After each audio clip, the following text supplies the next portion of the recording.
Le procès de Pınar Selek, une nouvelle fois reporté. Aujourd'hui, 29 septembre 2023, avait lieu à Istanbul la nouvelle audience du 5e procès, nouvelle étape d'un long acharnement politico-judiciaire entamé il y a 25 ans contre Pınar Selek, écrivaine et sociologue franco-turque, fallacieusement accusée de terrorisme. Il s'agit de l'explosion au marché aux épices d'Istanbul du 19 juillet 1998, dont il a été prouvé qu'elle était due à un accident. À cette date-là, Pınar Selek était déjà en prison depuis 8 jours et torturée pour livrer l'identité de militants kurdes qu'elle avait interviewés dans le cadre de son enquête sociologique. Acquittée 4 fois, elle est à nouveau mise en accusation début 2023.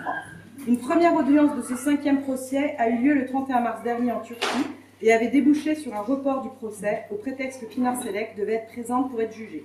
C'est sur ce motif que la Cour avait sollicité une demande d'extradition alors qu'un jugement pourrait être prononcé en son absence. En réalité, le dossier d'accusation est vide. Concrètement, que s'est-il passé aujourd'hui?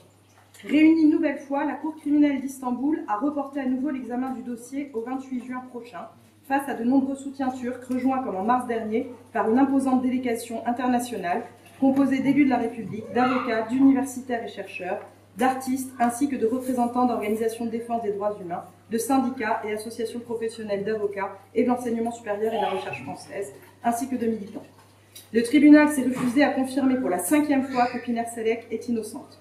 En effet, toutes les fois qu'une cour de justice a regardé le fond de son dossier, elle a admis qu'il n'y avait aucune preuve contre elle. Il cherche à faire diversion en renvoyant la balle à la France, censée examiner une demande d'extradition qu'elle n'a toujours pas reçue. Le ministère de la Justice turc lui-même a renvoyé le dossier à la Cour, jugeant la demande insuffisamment motivée. Dans une conjoncture où la Turquie redemande son adhésion à l'Union européenne, le déni de justice dont elle est victime fait sans doute mauvais genre.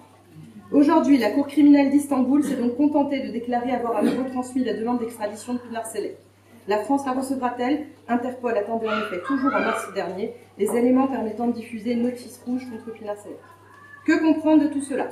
Que la justice turque, qui souhaite enfermer Pınar Selek à perpétuité pour ses travaux de recherche, comme pour ses œuvres littéraires et ses prises de position en faveur des minorités kurdes et arméniennes, des mouvements féministes et des minorités LGBTQ, turque poursuit son acharnement politique contre elle, qui relève du harcèlement, voire de la torture psychologique. Elle espère sans doute épuiser la résistance de Pınar Selek comme celle de la puissante solidarité internationale qui se dresse à ses côtés. Mais notre détermination reste entière afin que justice soit enfin rendue pour notre collègue, amie et camarade, et que cette grande intellectuelle puisse poursuivre ses activités d'enseignante, de chercheur, d'écrivaine et de militante en toute liberté. Ce procès politique en terrorisme est une des formes les plus extrêmes d'atteinte à la liberté d'expression et à la liberté académique, menacée aujourd'hui partout dans le monde. Nous serons toujours à ses côtés, le 28 juin, à Istanbul et ailleurs. Justice pour Pınar. Justice pour Pınar.